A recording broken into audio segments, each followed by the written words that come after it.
Continuando con las presentaciones, el tema que voy a presentar el día de hoy es principios básicos del uso de opioides.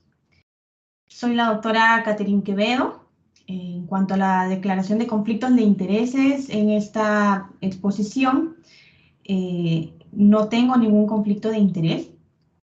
Un poco en relación a lo que realizo, soy magíster en cuidados paliativos y manejo del dolor por la Universidad Nacional Mayor de San Marcos, instructora en anestesia regional en la Academia Dolor Center.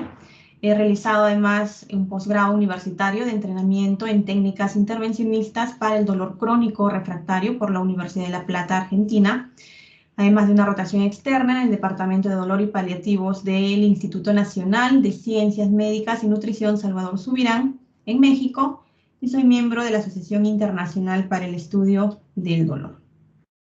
Bien, entonces, un poco de lo que vamos a ver el día de hoy en relación a lo que es el uso de los opioides.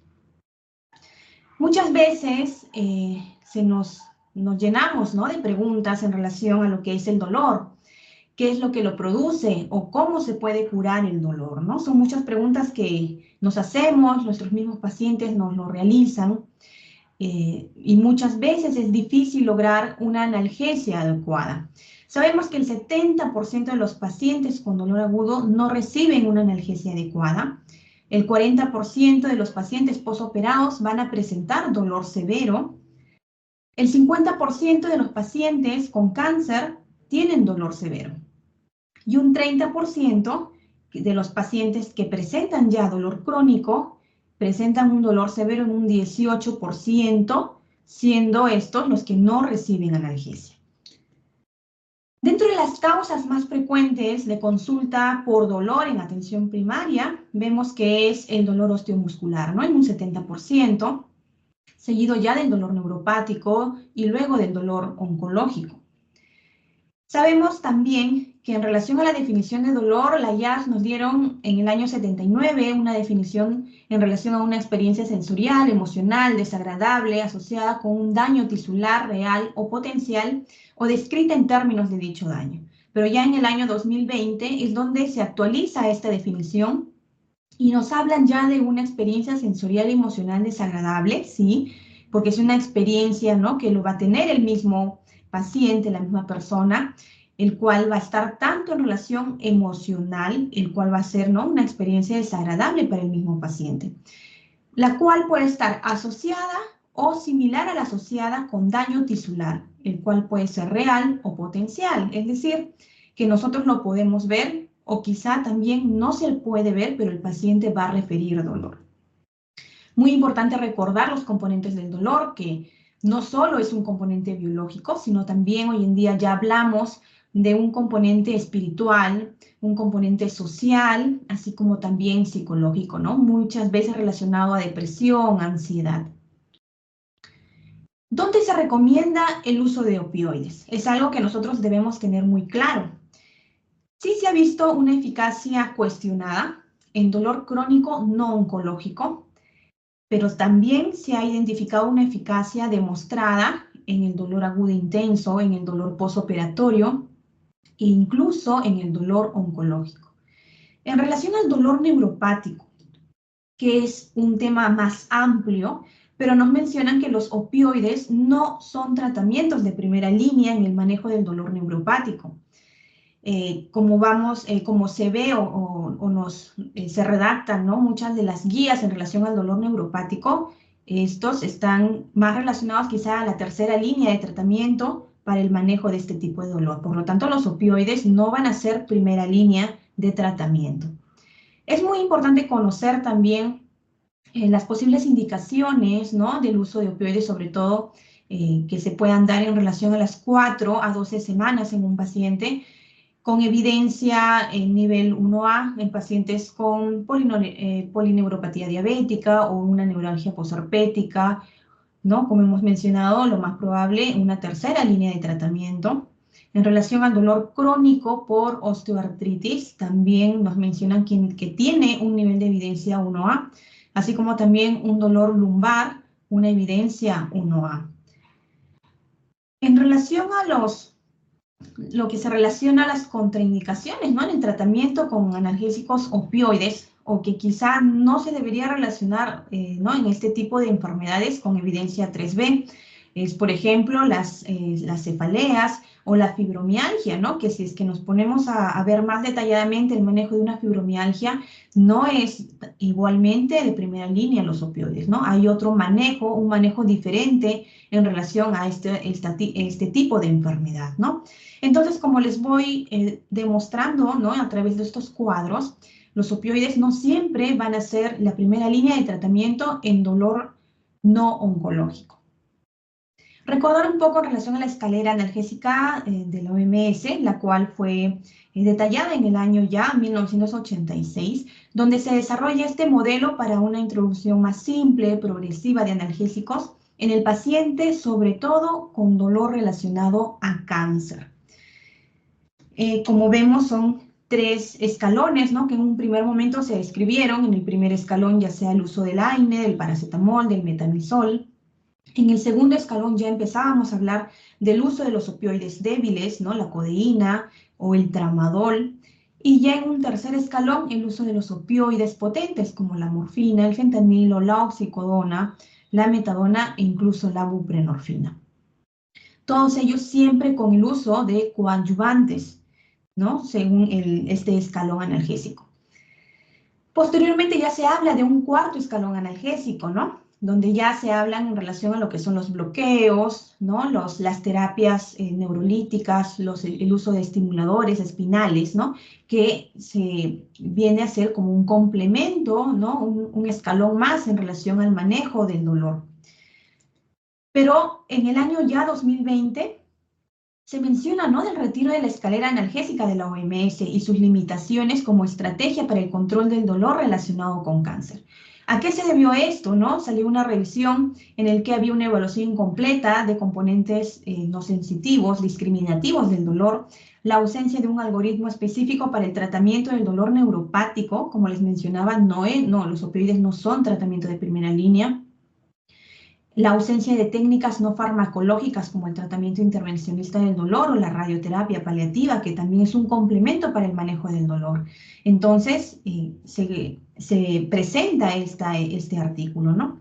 Ya posteriormente, incluso ya se empieza a hablar también del ascensor analgésico, que no es necesario ir primero a un escalón, ¿no? Como hemos visto en la escalera analgésica, al primer escalón, al segundo, para recién llegar al tercer escalón. No, lo que nos menciona el ascensor analgésico es que si un paciente tiene un dolor intenso, un dolor severo, podemos ir ya quizá a un cuarto, ¿no? Según el ascensor analgésico, ya sea al cuarto, ¿no? Al cuarto piso o al quinto, donde ya podemos hacer uso quizá de algún opioide potente porque el paciente está presentando un dolor agudo que así lo amerita, ¿no? Y posteriormente ir disminuyendo quizá la dosis o cambiando a otro tipo de opioide. Entonces, hoy en día no necesariamente es que tenemos que empezar con tramadol porque lo leí o lo aprendí de la escalera analgésica y no puedo llegar a morfina. No, lo que, como les menciono, ¿no? Lo de hoy en día, lo que se suele hacer, ¿no? Con este ascensor analgésico es que podemos ya comenzar con opioides potentes para manejar dolores severos, dolores intensos. Siempre que nosotros vayamos a utilizar efectos o los opioides, tenemos que tener en cuenta los efectos adversos relacionados a ellos. Dentro de estos tenemos los gastrointestinales, principalmente el estreñimiento, las náuseas, los vómitos, puede haber dispepsia. En cuanto a los respiratorios, la depresión respiratoria, la disminución del reflejo de la tos. Sabemos que puede tener ciertos efectos cognitivos como la confusión, los mareos, los trastornos del sueño, la somnolencia, así como también sequedad de boca, el rash, el prurito, que también lo pueden presentar los pacientes, astenia, cefalea, disfunción sexual, retención urinaria e incluso inmunosupresión. De todos ellos, los que más frecuentemente vemos es las náuseas, los vómitos, el estreñimiento, que siempre que nosotros vayamos a iniciar algún opioide debemos manejar estos síntomas, ya sea con algún antiemético, ¿no? En el caso de las náuseas, O en el caso del estreñimiento, iniciar con el manejo para el estreñimiento, ya sea con bisacodil o con el carbonato de magnesio, que son los medicamentos que solemos tener, ¿no?, en el hospital para un mejor manejo de estos síntomas. En relación a, se habla mucho lo que es la inmunosupresión producida también por los opioides, ¿no?, que es un poco controversial, ¿no? Muchas veces se dice, ¿por qué damos opioides si va a generar inmunosupresión? Pero a la vez sabemos que el dolor produce mayor inmunosupresión. Entonces, por ahí nos mencionan, ¿no? Controlando el dolor es que disminuimos este efecto de la inmunosupresión. ¿Y cómo controlamos el dolor? Con el uso de opioides. Entonces, de cierta manera, el uso de opioides sí lo podemos realizar, ¿no?, pero teniendo en cuenta que sí puede producir esta inmunosupresión. Y en relación a la retención urinaria, más lo vemos con los opioides que utilizamos nosotros, ¿no?, como anestesiólogos, quizá por vía neuroaxial, ¿no?, ya sea epidural o vía raquídea. Es importante también tener en cuenta en relación a lo que son estas definiciones, ¿no?, tolerancia, dependencia física. Tolerancia, sabemos que se denomina este fenómeno farmacológico normal, que se define como aquel en el cual existe la necesidad de aumentar de forma progresiva la dosis de un fármaco para mantener el mismo efecto farmacológico tras administraciones repetidas. Y la dependencia física, que también se podría decir que es un efecto normal, ¿no?, donde se evidencia se evidencia cuando hay una suspensión abrupta, ¿no?, o cuando se administra algún fármaco antagonista y se manifiesta como este síndrome de abstinencia con todos sus síntomas, ¿no? Ansiedad, irritabilidad, escalofríos, dolor articular, llegando incluso al cólico abdominal y a la diarrea. Es por ello que cuando nosotros vayamos a ir desescalando los opioides, no podemos realizarlo de manera brusca porque el paciente va a presentar este síndrome de abstinencia, ¿no?, por esta suspensión del opioide. Entonces, ya en relación al uso de opioides, nos hablaban mucho la OMS, incluso en esta presentación, que es del año 96, donde nos menciona que no hay dosis estándar para los opioides. La dosis acertada es la que alivia el dolor del paciente. Es decir, si es que yo comienzo en un paciente, supongamos, hablando de morfina, ¿no?, morfina 5 miligramos, no significa, y le calma el dolor, no significa que al otro paciente le tengo que iniciar necesariamente con morfina 5 miligramos, porque puede hacer que no le alivie el dolor con esos 5 miligramos que nosotros podamos iniciar. Entonces, no es una receta de cocina, no es que para todos les voy a dar 10 miligramos o 20 miligramos. No, nosotros tenemos que ir viendo qué es lo que mi paciente necesita y cómo voy a ir viendo, ¿no?, con qué dosis va a aliviar el dolor. Entonces, ¿cómo es que nosotros elegimos la dosis adecuada? Esta elección de dosis va a depender mucho de la titulación. Entonces, ahí empezamos a hablar de titulación de opioides. Entonces, la dosis adecuada de un analgésico opioide debe ser buscada individualmente, ¿sí? Los opioides no tienen una dosis estándar que sirva a todos los pacientes, como les mencionaba. Cada paciente va a utilizar una dosis distinta, donde la dosis adecuada es la que logre los objetivos buscados. Entonces, esta dosis, nosotros lo vamos a ir encontrando con este proceso de titulación, donde vamos a elegir una dosis inicial y posteriormente vamos a ir subiendo o bajando la dosis dependiendo de la respuesta que tenga el paciente, ¿no?, en relación al dolor con esta dosis de medicación que voy a dar. Entonces, aquí vamos a tener dos grupos, ¿no? Un grupo de pacientes que van a usar opioides por primera vez y un grupo de pacientes que ya van a tener un uso más crónico de opioides. En aquellos pacientes con uso de opioides por primera vez, llega el paciente, ya sea lo veamos en consulta, o quizá, ¿no?, ya sea en la parte privada o en el hospital, Siempre evaluar el dolor, ¿no? Conocemos en relación a esta mnemotecnia, Alicia, el cual nos ayuda a identificar un poquito más las características del dolor, ¿no? Ya sea de la aparición, la localización, la intensidad, los concomitantes, la irradiación del dolor, con qué calma, ¿no? Con qué se exacerba el dolor. Siempre es necesario hacer ese diagnóstico, si es un dolor nociceptivo, neuropático, o si es que se trata de un dolor mixto, ¿no?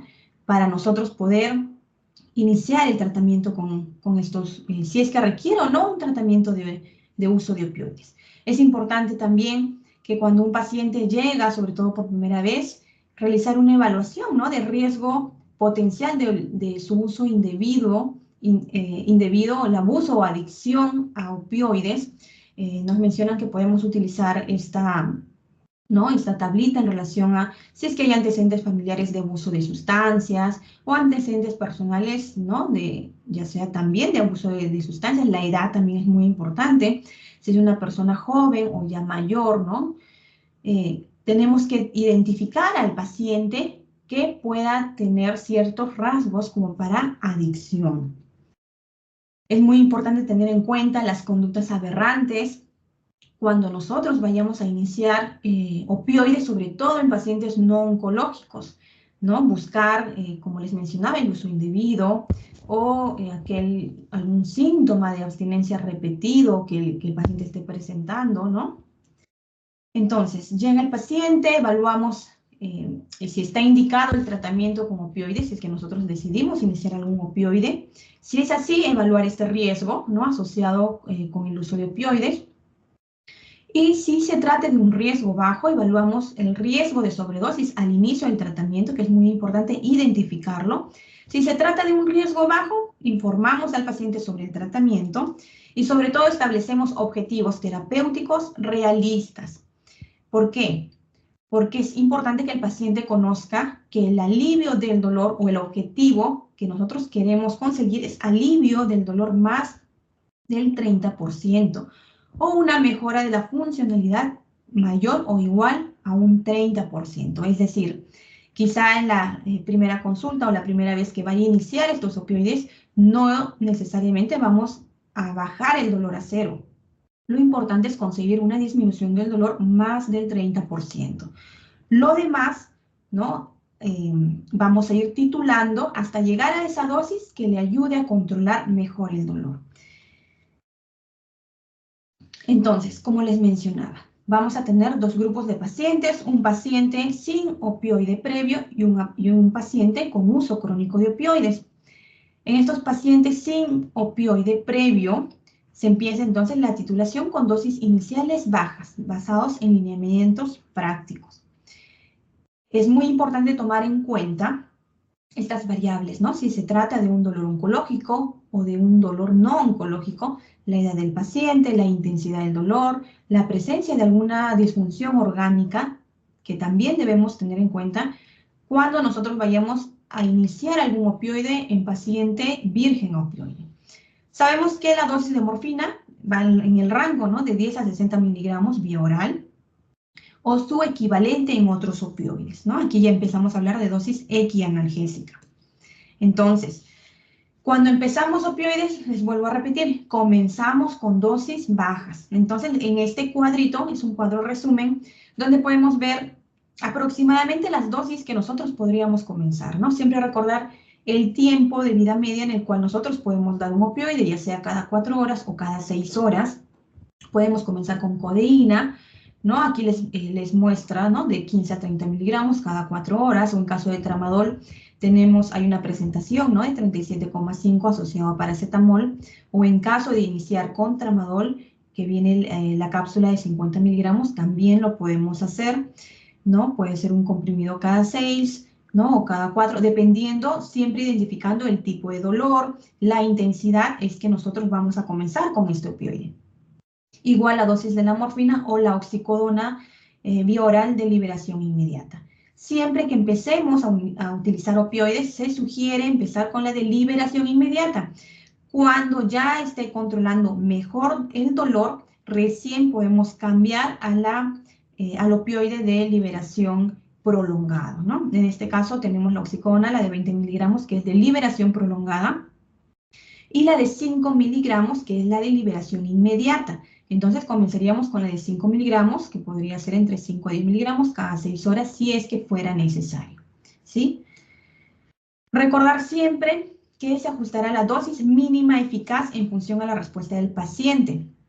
Hablamos de dosis bajas cuando es menos de 40 miligramos de una dosis equivalente de morfina, una dosis moderada de 41 a 90 y dosis elevadas cuando ya el paciente está consumiendo más de 90 miligramos de una dosis equivalente de morfina. Siempre vamos a hablar en relación a la morfina, ¿sí? En relación a la morfina es que nosotros vamos dirigiéndonos hacia los otros opioides. Entonces, dosis elevada, más de 90 miligramos de morfina o una dosis equivalente de morfina.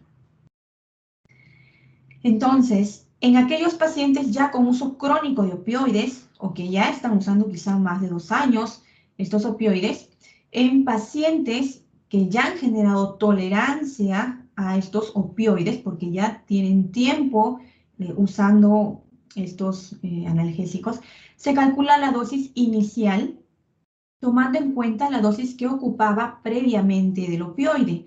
Entonces ya hablamos de rotación de opioides. Entonces, en pacientes con tolerancia a opioides, hablamos ya de rotación equianalgésica. ¿Para qué? Con el objetivo de mejorar la analgesia, mejorar efectos adversos, es importante identificar los cambios en el paciente o algún cambio externo para poder nosotros valorar qué tipo o qué opioide es el que yo puedo continuar o rotar, ¿no? O cambiar. Entonces, en estos pacientes no se puede utilizar una dosis inicial baja, es decir, un paciente que ha estado tomando tramadol, imaginemos tramadol 50 miligramos cada 6 horas, no controla dolor, yo no puedo, y dejó en algún momento, supongamos, de tomar, ¿no?, este medicamento, cuando reiniciemos, no puedo comenzar quizá con dosis mínimas de tramadol, porque ya el paciente ha hecho tolerancia a este opioide, o en caso de que yo quiera cambiar a otro opioide más potente, porque ya no controla con esa dosis de tramadol, igualmente no puedo comenzar, supongamos, con oxicodona 5 miligramos, porque él ya estuvo tomando tramadol 400 miligramos. Entonces ahí viene, ¿no?, el hecho de decir, entonces, ¿con cuánto de oxicodona debo comenzar si ya tomaba tramadol 400 miligramos? Entonces tenemos que hacer una conversión, una rotación de opioides, que ya les voy a demostrar aquí en unas tablitas. ¿Cuándo entonces nosotros, cuándo está indicado rotar un opioide? Cuando hay neurotoxicidad inducida por opioides, que puede ocurrir, sí puede ocurrir, ¿no? Un paciente que pueda presentar hiperalgesia, pueda presentar convulsiones, incluso alteraciones cognitivas, ya podríamos entrar a hablar de esta triada que corresponde a la neurotoxicidad inducida por opioides, que debemos identificarlo, sí, es necesario identificarlo.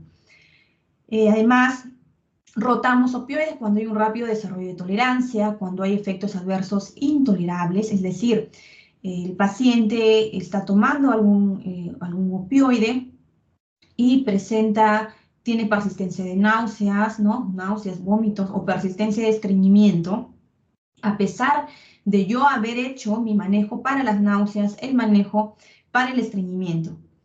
Si el paciente persistiera, entonces ya es una indicación de rotar opioides porque no está controlando o no estamos, controlando estos efectos adversos.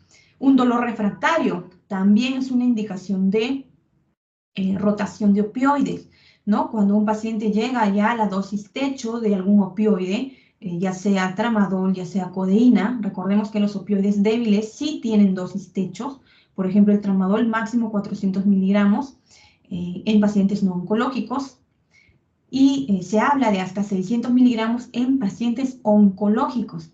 Entonces ya llega la dosis techo, no controla dolor, tenemos que seguir, rotamos de medicamento, cambiamos de medicamento, ya llegamos a morfina, persiste el dolor, entonces este dolor se hace refractario y ya tenemos que tener otras opciones, ¿no?, para manejo de este dolor. la situación clínica del paciente, incluso las mismas consideraciones prácticas. No hay disponibilidad, por ejemplo, se acabó la codeína en farmacia o se acabó la oxicodona en farmacia, tenemos que rotar este medicamento porque no hay disponibilidad de este opioide. Muchas veces el costo también, ¿no?, de estos opioides, en caso de que los pacientes tengan que comprarlo, ¿no?, también influye el deseo del propio paciente, ¿no?, o incluso la presencia de alergias. Entonces, ¿cómo es que nosotros vamos a calcular qué dosis de opioides voy a continuar en un paciente que ya está usando opioides? Entonces van a existir dos grandes estilos de cálculo de dosis equianalgésica. Uno, que es la tabla, usar tablas de equianalgesia, o si no, usar tablas con factores de conversión. Estas tablas de equianalgesia, ¿no?, el número 1, vienen a ser una lista de dosificaciones para distintos opioides, vías de administración, que son todas equianalgésicas entre sí. Es decir, van a ser tablas que ya me van a dar cuánto de morfina puedo usar si es que usaba tramadol 300 miligramos, ¿no? Ya va a estar establecido. En cambio, las tablas de factores de conversión, que puede ser más fácil de recordar, pero quizá más difícil de utilizar si es que estoy comenzando a rotar opioides. Entonces, aquí ya van a implicar lo que son los cuadros con factores de conversión. ¿Qué es un factor de conversión? Es un número que indica cuántas veces es más o menos potente un opioide con respecto a otro, ¿no? Siempre va a ser en relación a la morfina. ¿Cuánto más potente es la oxicodona en relación a la morfina? ¿O cuánto menos potente es el tramadol en relación a la morfina? Entonces, estas son las tablas con factores de conversión. En relación a las tablas de equianalgesia, esta es una de las primeras que fueron desarrolladas. Ya desde la década de los 60 se han construido muchas tablas, esta fue una de las primeras, donde vemos que nos menciona que morfina 10 miligramos endovenoso equivalía a 60 miligramos por vía oral. Incluso se hablaba de la dosis intramuscular, como vemos aquí.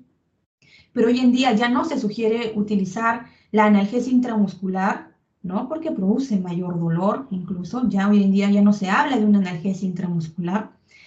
Y ya con los estudios se ha ido viendo que 10 miligramos de morfina endovenosa no van a equivaler a 60 miligramos de vía oral. Pero sin embargo, esta fue una de las primeras tablas, la cual ayudó a que sigan saliendo posteriormente más. Entonces, ¿qué dificultades son las que tienen estas tablas equianalgésicas? Que se asume que el paso de un opioide a otro es igual en sentido contrario, no se toman en cuenta las variaciones y diferencias ya sea de la edad, del sexo, de la raza, no toma en cuenta la medicación concomitante que el paciente está utilizando. Muchas veces hay una polifarmacia, ¿no?, en el manejo de dolor. En pacientes oncológicos con cáncer avanzado, hay muchas fluctuaciones del dolor, ¿no?, el desarrollo de tolerancia. Por lo tanto, van a dificultar un estudio, ¿no?, con una adecuada calidad científica. Y por lo tanto, se recomienda, se sugiere mejor hablar de ratios de conversión, ¿no?, que de equianalgesia.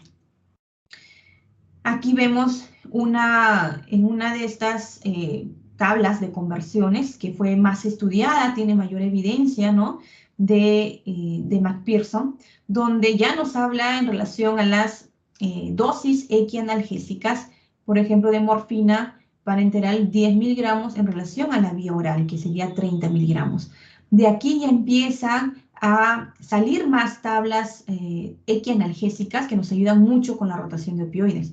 Nos menciona, ¿no?, por ejemplo, oxicodona 10 miligramos, que equivale a 20 miligramos vía oral, ¿no? Entonces, aquí les muestro algunas tablas equianalgésicas que se puedan conocer, ¿no? Por ejemplo, tramadol 100 miligramos equivale a 5 microgramos por hora, hablando de parches de buprenorfina, o 100 miligramos de tramadol bioral equivale a 20 miligramos de morfina, ¿no? Entonces, son tablas, como ven, con dosis ya dirigidas. 200 miligramos equivale a 40 miligramos de morfina bioral, o 20 miligramos de oxicodona bioral, o 100 miligramos de tapentadol bioral, ¿no? Siguiendo toda esta columna. Entonces, es muy importante tener en cuenta qué evidencia tienen estas tablas equianalgésicas y si es que a mí me van a ayudar para utilizar o rotar algún opioide de manera directa. Aquí también vemos otra tabla equianalgésica, ¿no? Donde también nos demuestra cuánto en miligramos de morfina equivale ya sea a los diferentes, ¿no? Otros opioides.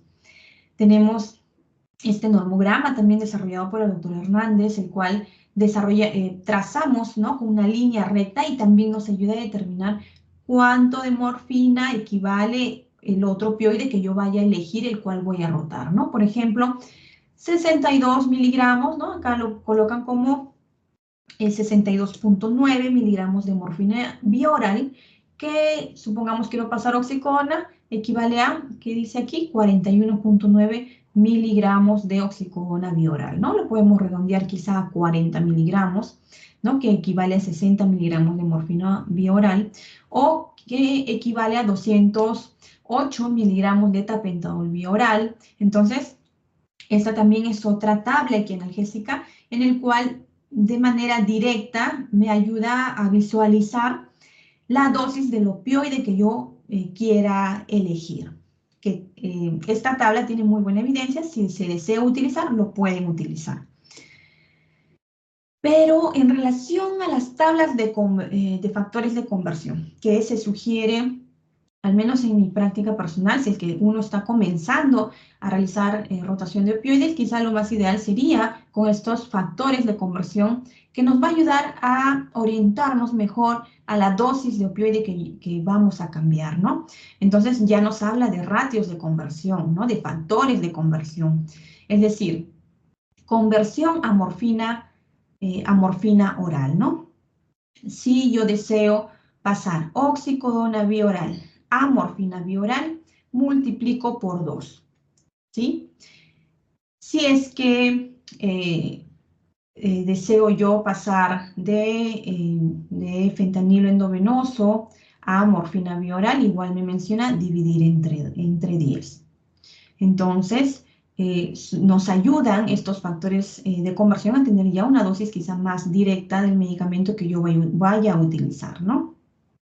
En relación a la conversión de morfina bioral a metadona bioral, sí nos habla de, hay una conversión diferente, ¿no? Tenemos aquí morfina de 30 a 90 miligramos al día entre 4. Si el paciente usa de 90 a 300 miligramos, los dividimos entre 8. Y si es mayor a 300, entre 12. Esta conversión a metadona bioral sí es necesario que sea realizado por un personal de mayor experticia, ¿no? En rotación de opioides, en manejo de opioides, ¿no? Porque se requiere de un seguimiento por los efectos que pueda producir la metadona. Entonces, a diferencia de los otros opioides, que sí podemos utilizar estos ratios de conversión. ¿Qué es lo que nos dice la Asociación Latinoamericana de Cuidados Paliativos? También nos menciona, nos muestra una tabla equianalgésica, la cual también nos puede ayudar a identificar con qué opioide o cuánto de dosis de opioide puedo yo empezar a dar a mi paciente, ¿no? Morfina 10 miligramos, que va a ser, ¿no? Es una dosis equianalgésica, ¿no? A 10 miligramos de morfina bioral, que equivale a 100 miligramos de tramadol, por ejemplo, ¿no? O en el caso de fentanilo, del parche de fentanilo, que lo tenemos en 25 microgramos por hora, que equivale a 90 miligramos por día de morfina bioral. O el parche de buprenorfina de 35 microgramos hora a 50 miligramos día de morfina bioral, ¿sí? Y también hablamos de rotación, ya sea de vía oral a endovenosa, 3:1, o la rotación de vía oral a vía subcutánea en relación a 2:1. Entonces, nuevamente, estos son ya una tablita o estos cuadros de conversión de opioides con factores de conversión, que como les digo, puede ser más sencilla, pero al inicio quizá también un poco difícil de utilizar hasta podernos acostumbrar y manejar estos factores de conversión, ¿no? Que ya están dados. Nuevamente, oxicodona es 1.5. En esta tabla, en este factor de conversión lo consideran a 1.5 más potente que la morfina.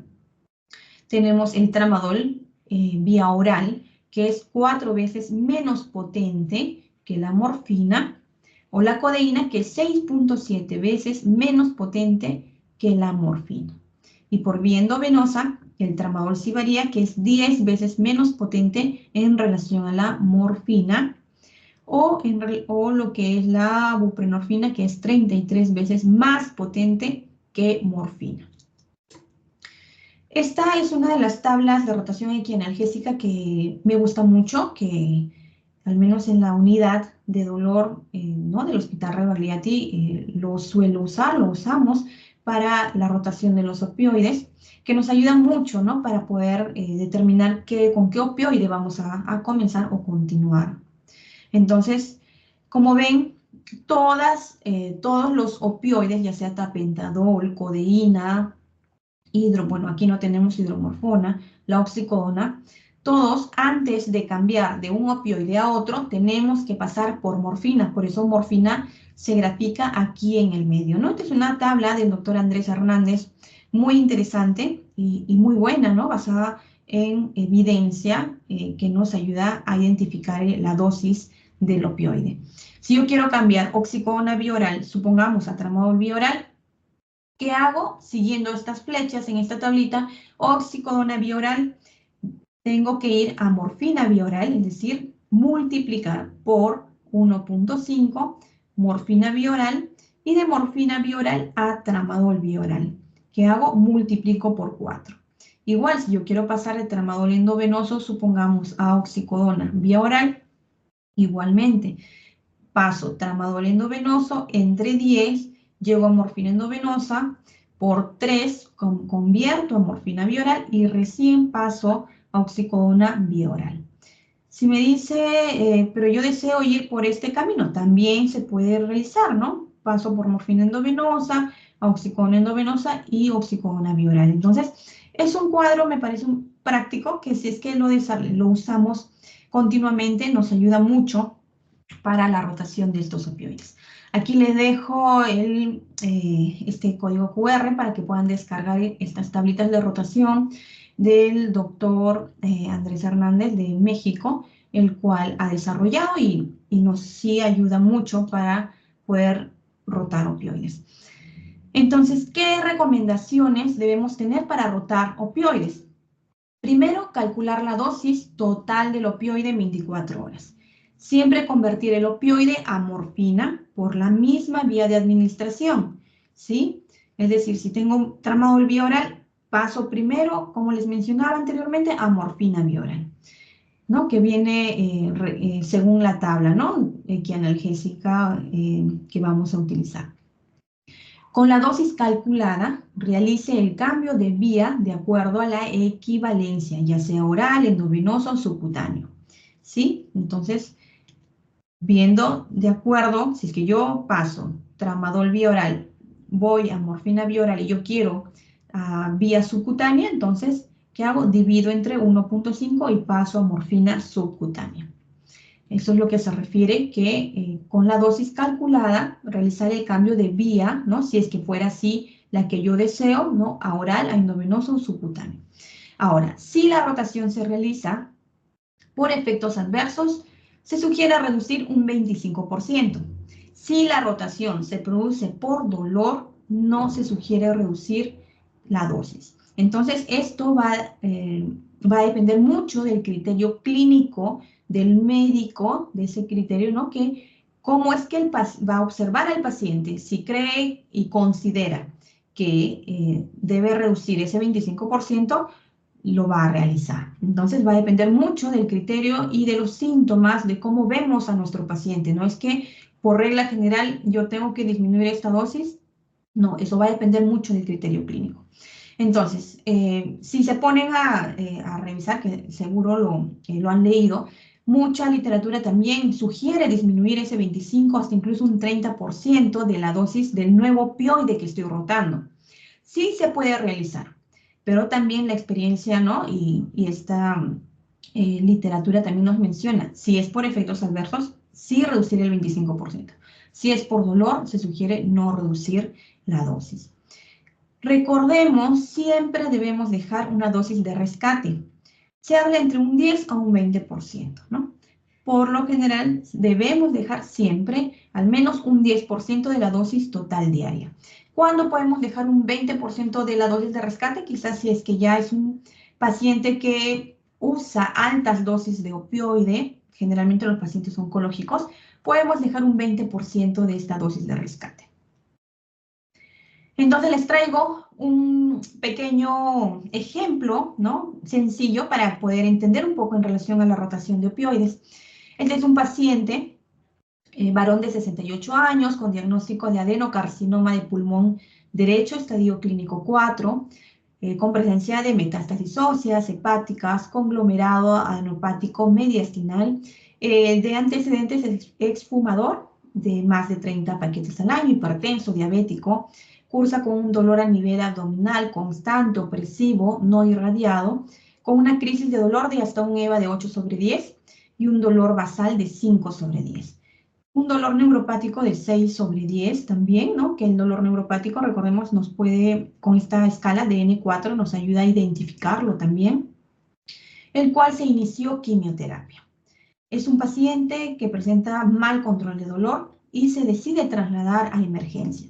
Toma tramadol 200 miligramos cada 12 horas, lo más probable es que sea un tramadol de liberación prolongada.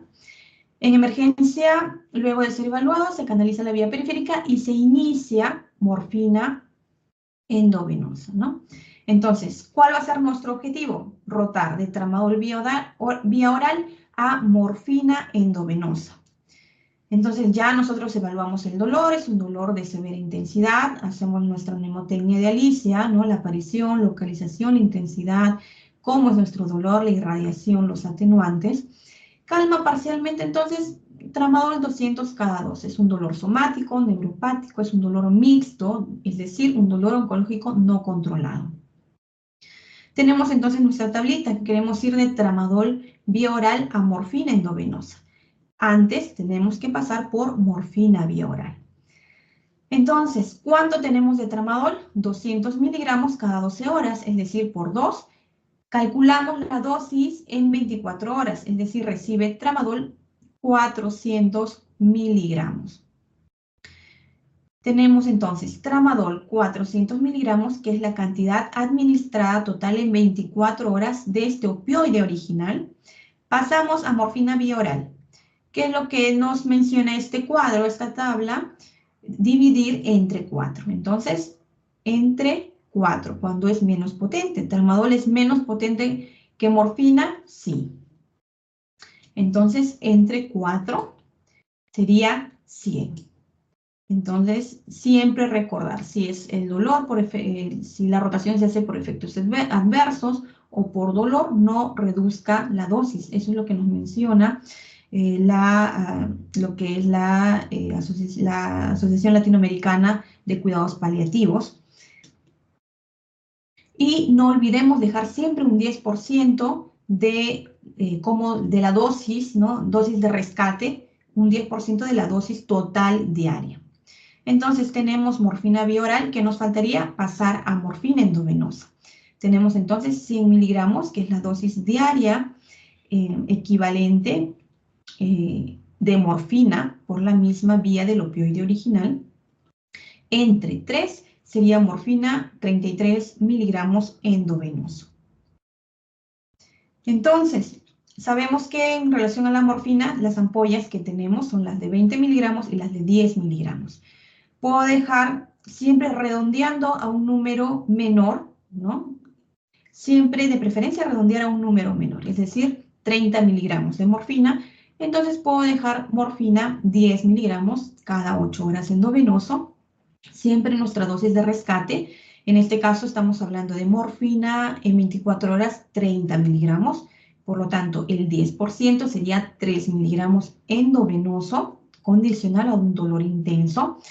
Recordemos, no siempre la primera dosis inicial es la que me va a calmar el dolor. Lo tenemos que manejar con los rescates. Los rescates nos va a permitir ir titulando el opioide que hemos elegido hasta alcanzar esa dosis adecuada que ayude a controlar al paciente el dolor. No olvidemos utilizar los coadyuvantes, tanto para náuseas, para el estreñimiento. Si el paciente identificamos un dolor neuropático, agregar también medicación para manejar ese dolor neuropático. Y siempre recordar esto. Se requiere de una vigilancia y evaluación continua de la intensidad de dolor y presencia de efectos secundarios. Este paciente, al día siguiente, se reevalúa y ha requerido 5 rescates de morfina, por lo que se decide titular la dosis de morfina. Entonces, es un paciente que usaba morfina clorhidrato 10 miligramos cada 8 horas endovenoso, con su dosis de rescate. Entonces, la dosis total diaria, 30 miligramos. Ha usado 5 rescates de 3 miligramos, por lo tanto, 5 por 3 son 15 miligramos de rescate que ha usado en 24 horas. Por lo tanto, sumo mi dosis diaria más mis rescates, 30 más 15, 45 miligramos, dosis total de morfina en 24 horas. Sumo mis rescates y tengo entonces 45 miligramos. Y con base a esta nueva dosis es que yo calculo mi nueva dosificación, ¿no? Valga la redundancia, de esta morfina. Me sale, si yo decido, si tengo 45 miligramos, le puedo dejar cada 6 horas, ¿sí? Entonces divido entre 4, me sale 11.25. Redondeamos al número menor, que sería 10 miligramos. ¿Tenemos morfina 10 miligramos? Sí, tenemos esa presentación en el hospital. Entonces mi nueva indicación podría ser morfina 10 miligramos, con metoclopramida en un cloruro de 100 puede ser, y lo pasamos cada 6 horas endovenoso. Aquí ya cambia mi dosis de rescate nueva, porque estoy usando morfina 10 miligramos cada 6. Estoy ya hablando de morfina total en 24 horas, 40 miligramos. Por lo tanto, el 10% de 40 sería 4. Ya cambia mi dosis de rescate, 4 miligramos endovenoso condicional a dolor. Y esa sería mi nueva dosis. Siempre usando dosis de rescate para saber cuánto voy a ir titulando la morfina posteriormente. Entonces, ya ahora, si nosotros en algún momento queremos reducir la dosis de opioide, recordar, tenemos que realizar una retirada lenta y progresiva, sobre todo ya sea adicionando tratamientos no opioides, ¿no? Algún coadyuvante, o terapias no farmacológicas que puedan ayudar a esta retirada lenta y progresiva de los opioides. Reducir entonces un 10%, ya sea la primera, la segunda semana. Luego reducimos un 25% entre la tercera y cuarta semana. Al alcanzar el tercio de la dosis inicial, reducimos 5 miligramos cada 2 a 4 semanas. A mayor tiempo de tratamiento, más despacio se debe reducir la dosis del opioide que estamos utilizando. Entonces, como se dan cuenta, es una reducción paulatina, ¿no? Poco a poco, que incluso lo podemos ver quizá en un mes o en 2 meses. Si es un paciente que ha usado dosis mayores, vamos a demorar más tiempo en ir quitando este opioide. Sobre todo en pacientes no oncológicos, ¿no? Porque sabemos que en pacientes oncológicos el manejo quizá con opioides va a ser al contrario, ¿no? Quizá vamos a tener que subir dosis o bajar un poco, pero no quitar del todo, ¿no? Tenemos que tener en cuenta este detalle en caso que nosotros deseemos estar disminuyendo la dosis de algún opioide en algún paciente. Es muy importante también, ¿no? Recordar que es la reevaluación completa del paciente, ¿no? Si es un paciente que usa opioides no oncológico, a las 4 a las 6 semanas, reevaluarlo, ver cómo va su dolor, la funcionalidad. Siempre un manejo interdisciplinario, identificar ya sea conductas aberrantes, como les había mencionado.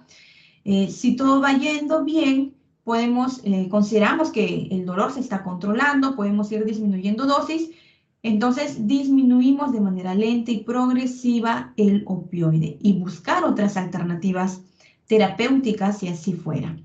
Si es que no hay respuesta, puede ser que estemos hablando en caso de un paciente oncológico de progresión de enfermedad, o en caso de considerar que no está controlando dolor, ya sea hay efectos secundarios, considerar rotación de opioides. En caso que no entendió el paciente cómo debe tomar el medicamento y no lo está tomando adecuadamente, también explicar al paciente.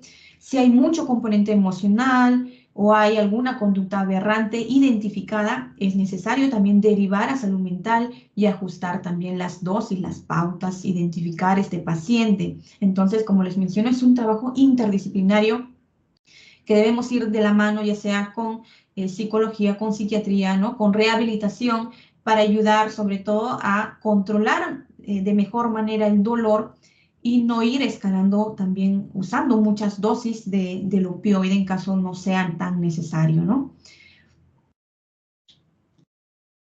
Les dejo aquí este test que también lo podemos utilizar para poder identificar, ¿no? Si se trata de un paciente que podemos ir disminuyendo dosis. Ahora, si es un paciente ya que está utilizando una dosis elevada de opioide, es decir, más de 90 miligramos en relación a una dosis equianalgésica de morfina, si es un paciente estable, si es que sí, si es así, usa dosis mayores a 120 miligramos, derivar a la unidad de dolor, ¿no? En caso sea necesario, para quizá tener otras alternativas de manejo de este dolor y disminuir el uso de opioides. En caso que no sea así, si es un tratamiento durante más de 6 meses, intentar reducir el opioide de forma lenta, progresiva, para comprobar que mantiene su eficacia. Si el paciente hay incrementos de la dosis, empeoran el dolor o la funcionalidad. Si es así, considerar hiperalgesia inducida por opioides. Entonces tenemos que considerar también reducir de manera lenta y progresiva o incluso rotar de opioides. Si es que aumentamos la dosis de un opioide y hay mayor dolor, es decir, estamos identificando hiperalgesia inducida por opioides, debemos de rotar de opioide como les había mencionado. Si los incrementos de dosis no empeoran el dolor o la funcionalidad, hay conductas aberrantes, hay alguna alerta temprana de sobredosis, ¿no? Un paciente que lo vemos tranquilo, pero sin embargo desea más dosis del opioide, ¿no? Sospecha de algún abuso o adicción, entonces debemos derivar a la unidad de conductas adictivas, ¿no? Para su manejo. En caso no sea así, hay fracaso del tratamiento de opioides, entonces también buscar alternativas terapéuticas e incluso derivar, ¿no? A la unidad de dolor para un complemento o un manejo de este tipo de dolor que no está controlando. Es muy importante, como les mencionaba, considerar un tratamiento interdisciplinario, combinar fármacos que puedan aumentar el número de mecanismos y lugares a los que se dirige el tratamiento. Es decir, no todo es opioide, agregar coadyuvantes que ayuden a complementar este manejo del dolor, ¿no? Porque van a haber diferentes mecanismos de acción. Considerar los fármacos ahorradores de opioides en caso sea necesario. El paracetamol se considera un excelente ahorrador de opioide, también que mejora el efecto de los opioides. Y sobre todo, este tratamiento combinado evita la incidencia de reacciones adversas. Considerar que no existe evidencia científica de calidad sobre el buen funcionamiento de estos analgésicos opioides a dosis altas para el tratamiento del dolor crónico no oncológico. Es decir, en pacientes que no son oncológicos, ¿podemos iniciar opioides? Sí, pero tener cuidado con todo lo mencionado y no necesariamente es que el opioide le vaya a calmar el dolor. Debemos considerar otras alternativas de manejo. El uso también medio a largo plazo de analgésicos opioides para el tratamiento del dolor crónico no oncológico se asocia a una serie de efectos adversos en un 78%, incluso graves, ¿sí? Entre un 7,5%. Entonces, ¿cuándo referir a una unidad de dolor? Cuando ya está superando el paciente dosis superiores, quizá 90 miligramos día de morfina o equivalente, hay un dolor neuropático no controlado con fármacos de primera, de segunda línea, hay un dolor crónico de difícil control, ¿no? Ya sea un seguimiento de 6 meses y no se puede controlar el dolor, también es una sugerencia, ¿no? De la derivación alguna comorbilidad que contraindique el uso de opioides, algún antecedente ya sea del uso de alcohol o drogas, o dolor refractario, es decir, el dolor que no calma a pesar del manejo adecuado. Entonces, un poco lo que hacemos en la unidad de dolor, ¿no? Los tratamientos intervencionistas que puedan ayudar también a disminuir este uso de opioides. Y ya para terminar, las conclusiones, ¿no?, que traigo el día de hoy en relación a los opioides, que son fármacos muy efectivos para el dolor y su uso debe limitarse a la valoración riesgo-beneficio. No todos los tipos de dolor deben ser tratados con opioides. Es muy importante que una vez iniciado el tratamiento con opioides, debemos hacer seguimiento de cómo va nuestro paciente en relación al opioide que está utilizando. Evitar la prescripción de analgésicos opioides, sobre todo quizá en aquellos pacientes no oncológicos, ¿no?, que se pueda manejar de otra manera. Es importante el manejo de efectos adversos de los opioides, ya les mencionaba las náuseas, los vómitos, el estreñimiento, la somnolencia, generalmente tanto la somnolencia, los mareos, ¿no?, este sueño, tienden a desaparecer en el transcurso del tiempo, ¿no? Más o menos a los 7 días, 10 días, ya el paciente empieza a hacer tolerancia a estos efectos y ya posteriormente no los va a presentar. Y referir a la unidad de dolor en caso sea necesario. Muchas gracias. Espero haya podido completar un poco más en relación al conocimiento de los opioides.